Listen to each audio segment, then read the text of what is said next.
Et du coup, je te voyais tiquer justement sur le mot collaborateur et salarié, et le fait que tu sois patron. Est-ce que tu peux m'en dire un peu plus? Qu'est-ce qui t'énerve dans ce terme-là, collaborateur?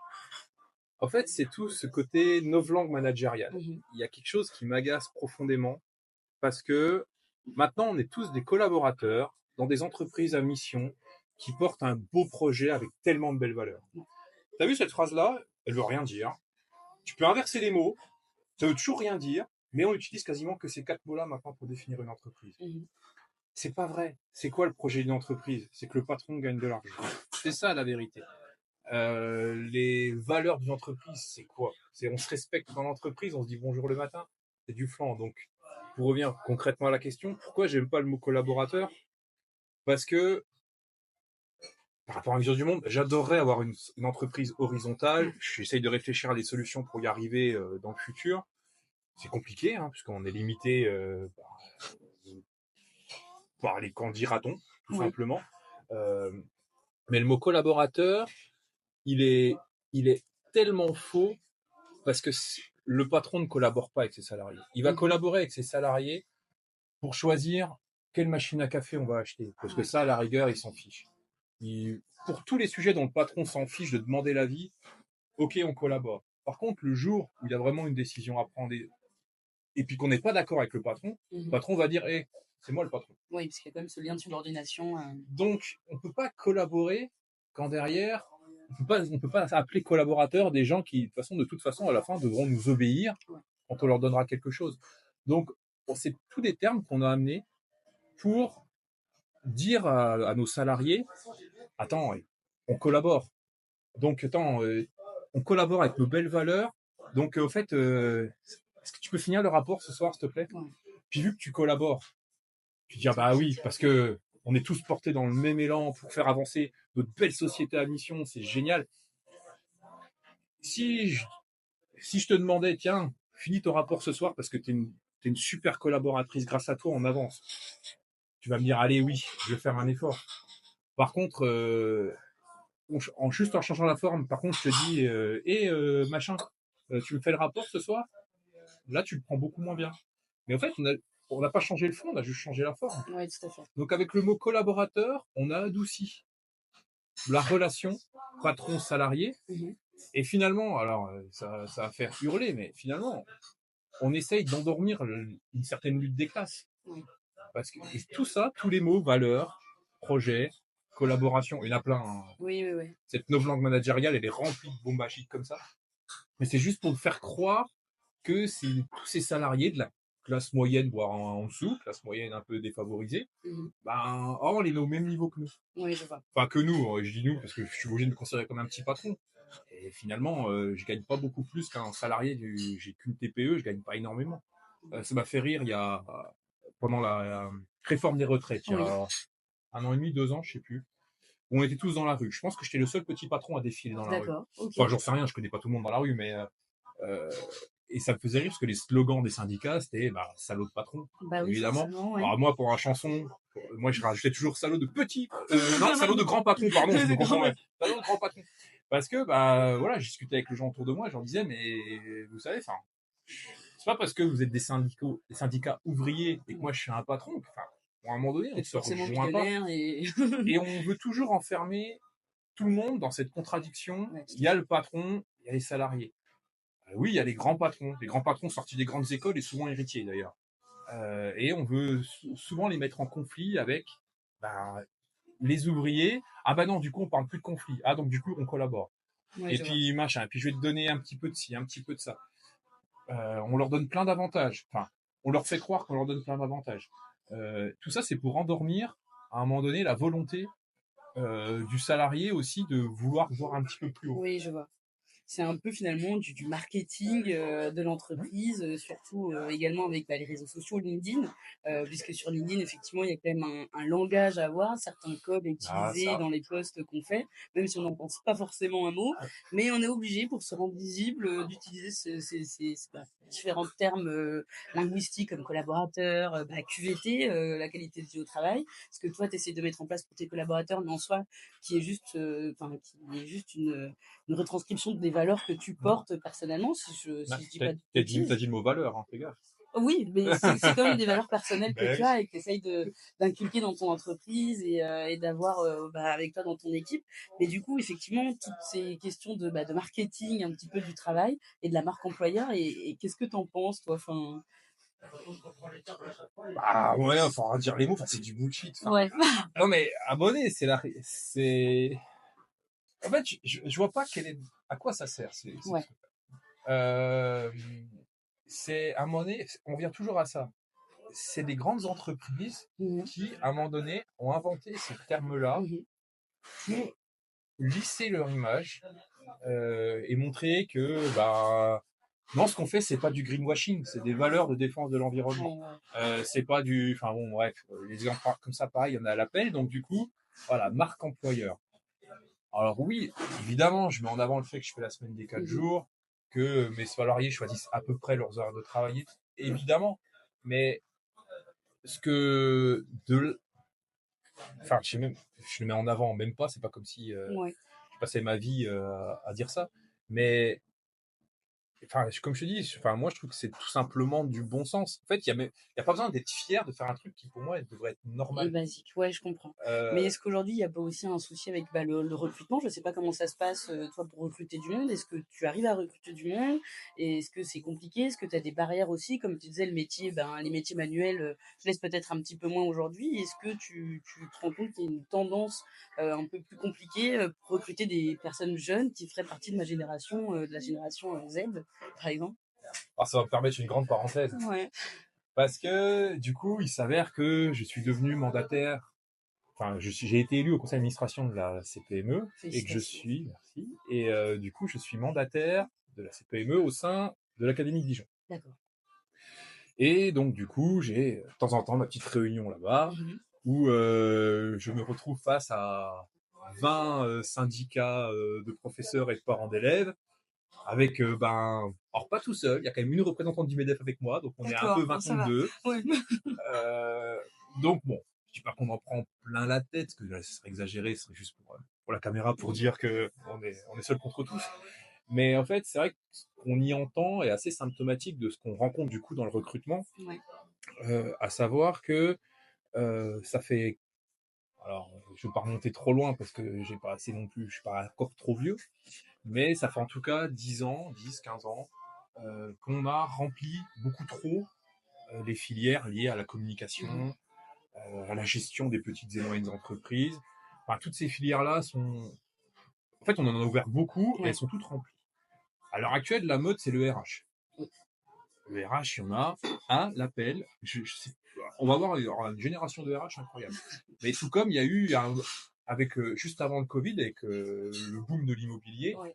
il y a aussi toute une génération là qui est en train de vouloir à tout prix être agent immobilier. C'est vrai. Donc, des métiers là, plus médiatiques qu'autre chose, à un moment Mhm. donné qu'on a monté en épingle en disant on va avoir besoin de ça, ça, ça. Donc, on a ouvert plein de formations comme ça. Et à côté, en effet, du coup, comme toujours, on a dévalorisé les métiers manuels. Oui. Donc, le fameux, j'ai des exemples, je ne vais pas citer d'établissement parce que ce serait pas gentil, mais du coup, on a toujours, à l'époque où le garçon qui était mauvais à l'école, on l'envoyait en mécanique. Oui. Bon, on a toujours un peu, il y a plus que la mécanique, il y a d'autres filières, mais on sent que c'est un petit peu les voies de Les voies de garage garage, pour ouais, ouais, que ce tout à fait. soit les demoiselles ou les garçons.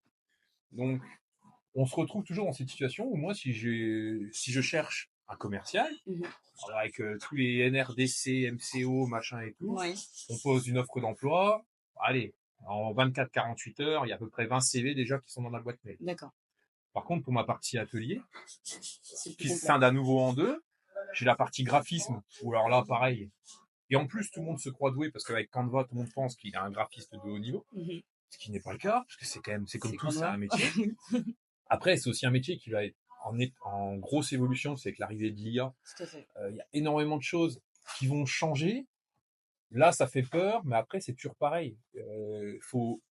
L'IA, ça va s'appréhender.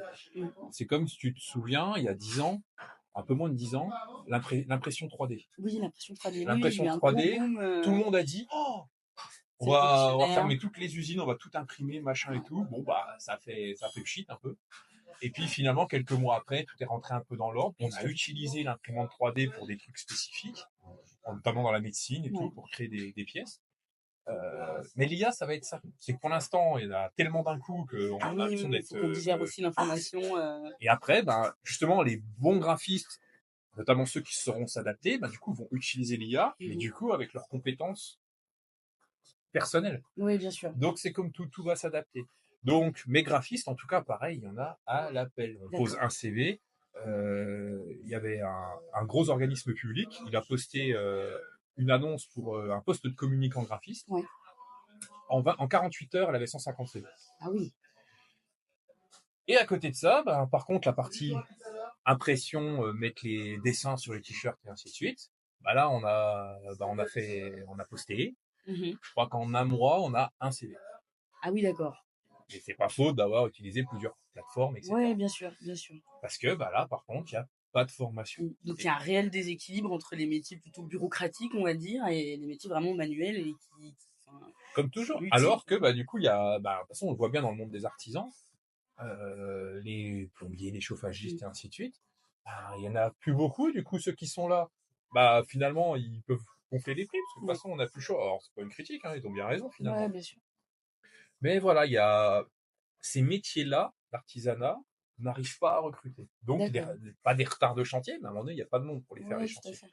Donc, Et est-ce que tu penses que c'est un problème générationnel? Est-ce que c'est la nouvelle génération qui n'a plus du tout envie de faire des métiers artisanaux? Ou est-ce que tu penses que c'est une mauvaise communication des patrons, des dirigeants sur leur métier et qui ont du mal justement à trouver la jeune génération et à les attirer dans leurs entreprises? c'est un problème médiatique. Ouais. Parce que pendant trop longtemps, même depuis, ben là, on peut remonter très loin. Mhm. Euh, Finalement, il y a moi, ma génération. En fait, nos parents souhaitent toujours qu'on s'élève par rapport à Ce là d'où qu'ils ils ont viennent. fait. Mhm. C'est évident, c'est humain. Nos parents veulent qu'on y arrive mieux qu'eux. Bon, pas de peau, là, qui qu'on soit, il y a peu de chances qu'on arrive à faire mieux que nos parents d'un point de vue confort de vie. Oui, tout à fait. Ils ont eu les 30 glorieuses, puis un peu ce qui a suivi. Ça va être dur dans le contexte actuel Ouais. de faire mieux qu'eux. Mais moi, ma génération, en tout cas, je suis de 87, je suis pas un vieillard, Non, je non, non. grisonne, mais je suis pas un vieillard. Mais en tout cas, la réussite pour nos parents, c'était tu deviens avocat ou médecin. Ouais. Voilà, j'ai entendu ça, mon père qui a beaucoup travaillé toute sa vie, mais faut que tu réussisses avocat, médecin, essaye d'aller à la Polytechnique. Enfin bon, Oui, en je fait, vois. ce que lui, en tant qu'ouvrier, c'était ces mots magiques Oui, où tout il à fait. disait les gens qui font ces métiers-là, c'est les rois du monde. Oui, c'est jackpot. Ouais. Mais il connaissait pas ces métiers-là. C'est juste, bah, dans son environnement, ben, il avait même pas dans sa famille des médecins ou des avocats, D'accord. mais bah, dans l'imaginaire, c'était fais ça mon fils, tu seras tranquille. Ouais. Et à chaque génération, il y a ces métiers un peu totems où nos parents nous disent faut que tu fasses ça, ça Ouais. va être génial et tout. Donc, il y a l'imaginaire de ces classes populaires, Mhm. euh, mais du coup, faut pas que tu aies les mains sales. Donc, du coup, faut que tu t'élèves au-dessus de ce concept des mains sales. Ouais, Donc, je vois. bah, fais un métier bureaucratique, fais un métier où c'est ton cerveau qui bosse, et ainsi de suite. Et puis, summum sur le gâteau, moi, j'ai été salarié toute ma vie, on m'a fait travailler, j'étais l'esclave d'un autre toute ma vie. Mhm. Toi, ça sera pas ça, c'est limite toi qui aura des Oui, oui, je salariés. vois. Donc, il y a ce combat-là, donc un imaginaire collectif, et après, bah, médiatiquement. Enfin, c'est tellement dévalorisé, ces métiers manuel, populaire, enfin, l'ouvrier, enfin, quel est le pourcentage des ouvriers en France? C'est une très bonne question. Hein? J'en ai aucune idée. Je sais pas, peut-être 10%? C'est 30%. 30%? C'est Ça veut plus dire que je qu'on a pense. invisibilisé, bah, bon, on va pas entrer dans le grande maths, mais bon, il y a quasiment un tiers de la population qui est invisibilisée, car méprisée. On met toujours en avant les mêmes choses, les mêmes métiers. Pendant le Covid, souvenez-vous, ah, les caissières, ah, les machins. C'était tous ces métiers-là, c'était devenu les métiers de dingue et qui servaient à quelque Ouais, chose. N'oublions jamais ça. Tous ces métiers qui servent à quelque chose, regardez comment on les a déjà oubliés. c'est vrai. Pendant le Covid, c'est tous des dieux, et maintenant, il n'y a plus rien. C'est vrai. Donc, Parce qu'il y a un mépris de ces métiers-là. On ne souhaite pas à nos enfants de devenir caissiers. On ne souhaite pas à nos enfants d'aller travailler à la chaîne dans une usine, alors Renault, parce que c'est le cliché français de Mmh. parler d'usine Renault ou Peugeot, mais on ne souhaite pas à nos enfants de faire ça. Et à un Mmh. moment donné, il faut bien que ça se fasse, ce Oui, travail-là. oui, pas le choix. Donc je dis pas que on, on a dévalorisé ces métiers, je dis pas que c'est agréable de faire ces Mmh. métiers, mais il faut le faire. Et boueur, voilà, on n'aurait pas les éboueurs, on serait bien embêtés. Les balayeurs, les agents, on dit agents de surface, je crois maintenant, Technicien de techniciens de surface, surface, ouais, tout à voilà. fait. C'est pas du mépris de parler en utilisant les mots d'avant, mais voilà, justement, on a aussi changé les termes pour Mmh. essayer de limiter finalement l'impact des mots sur la Ouais, tout à fait. dévalorisation du travail. Ouais, tout à fait. Donc il faut, médiatiquement, on a dévalorisé ça. Donc du coup, sociologiquement, on a dévalorisé tous ces Mmh. métiers-là. Dans la cour d'école, on dit pas ma mère elle balaye. Non. À la honte. Donc finalement, on a réussi ce combat-là.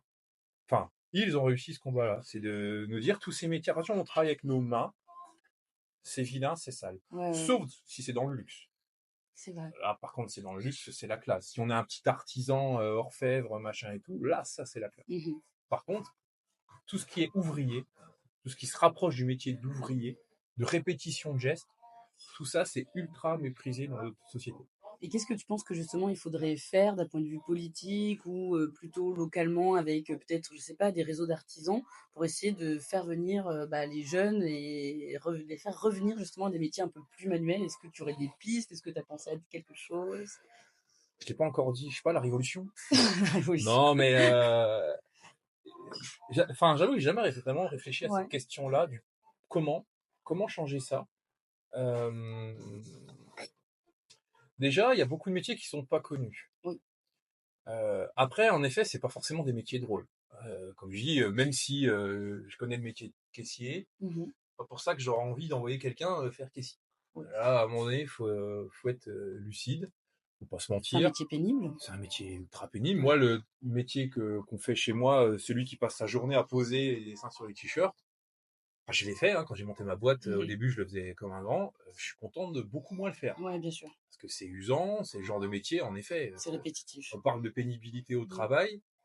Tous ces gens qui ont ces métiers-là, enfin, en effet, on leur dit qu'on va leur sucrer leur retraite, mais déjà, s'ils arrivent à la retraite, c'est déjà un miracle. C'est déjà pas mal. Ouais. Ils auront une maladie grave ou ils seront tellement flingués en arrivant à la retraite que ils vont pas en profiter longtemps de Mmh. leur retraite, Mmh. malheureusement. Mais après, il y a un autre jeu triste qui est en train de se faire, c'est que tous ces métiers sont tellement dévalorisés que certains partis essayent de dénigrer les étrangers qui sont là en France. En Mmh. attendant, les étrangers, c'est eux qui font du coup ce Oui. travail-là. Puis, historiquement, ça a toujours été comme ça. C'est toujours les étrangers qui faisaient des travaux plutôt pénibles que Mhm. personne voulait faire. Et Donc, on est bien content de les trouver. mmh, Après, tout ce qui est pénible, mais qu'on peut se débarrasser, c'est-à-dire envoyer ça dans les pays de l'Est, en ouais, Chine et tout, on le fait. Finalement, il y a des gens qui le font et qui souffrent de faire ce travail que personne ouais, ne veut tout à fait. faire. Donc, en fait, comme toujours, c'est un problème global. Quand je parlais à un moment donné, moi, je voulais faire 32 heures et je pense que l'avenir, c'est encore moins. Ouais. Parce que je pense que justement, ces métiers difficiles, Mmh. enfin, honnêtement, si on a fait 24 heures dans la semaine, c'est bien. Ça Mmh. suffit. On s'est tué la santé pour balayer, porter des trucs, un peu importe. Enfin, on devrait avoir le droit, si c'est un boulot pénible qu'on fait, de pas non plus faire ça tout le temps. Parce qu'en plus, quand on rentre du boulot après une journée comme ça, on est On est rincé, on n'a raté. pas de vie Ouais, ouais, bien privée, sûr. on est cassé le week-end parce qu'on a le dos flingué et tout. Le soir, on est rincé tout court. Mmh. Du coup, on profite pas de sa vie de famille, on profite pas de sa vie tout court. Ouais. Donc, si le métier est pénible, du coup, on le fait moins longtemps par semaine. Et après, c'est voilà. Et justement, peut-être que comme ça, en tout cas, c'est une piste pour que des gens acceptent un peu plus de le faire. Ouais, tout à fait. Mais pour l'instant, à l'heure actuelle, de toute façon, c'est trop pénible pour qu'on fasse de la pub et qu'on dise devenez caissier, devenez balayeur, c'est vachement bien. C'est pas Mmh. vrai. C'est des métiers de merde. Enfin, c'est des métiers pénibles. Je suis pas gentil quand je dis ça. C'est pénible. Mais même être soignante, Oui, bien sûr, c'est qui est pareil. un métier incroyable, euh, on aide aux gens, mais on a tellement rendu ça pénible, alors que, enfin, aider les autres, c'est magnifique. Enfin, Bah oui, on oui, aimerait oui. tous faire ça, Mmh. mais on a réussi à rendre un boulot de solidaire pénible. Ouais. Tellement on méprise le fait de, de laver la mamie qui s'est peut-être fait dessus, ainsi de suite. C'est... En France, on a fait le choix du chômage. En Union européenne, on a fait le choix du chômage. Économiquement parlant. En fait, je pense que c'est surtout une génération qui a compris quelque chose de nouveau. Ils veulent plus travailler comme nous on travaillait, c'est-à-dire du présentéisme. C'est-à-dire, allez, on arrive, même si on n'a rien à faire, on reste là. Faut limite arriver avant le patron et partir après. Au pire, en même temps, mais bon, on va quand même pas partir avant le patron, quelle honte. La génération actuelle ne veut plus faire partie d'un système où, quels que soient les efforts qu'ils vont faire, ils n'y arriveront pas. On leur donnera rien, mais strictement rien. De temps en temps, on va leur jeter un petit avantage comme ça. Donc, on va leur faire croire que, ah oui, nous, du coup, on fait la semaine des 4 jours. Tu vas bosser peut-être 32 heures, et puis on va te donner les tickets restaurants. Les tickets restaurants, c'est vachement bien. Restez dans votre petit confort, dans votre petit cocon. Comme ça, derrière, tu iras bien, vous achèterez votre maison. Parce que c'est la classe, ça, de devenir propriétaire. Bon, la jeune génération ne veut plus devenir propriétaire. Elle a compris que ça a commencé à être un petit peu un bobard de l'ancien temps.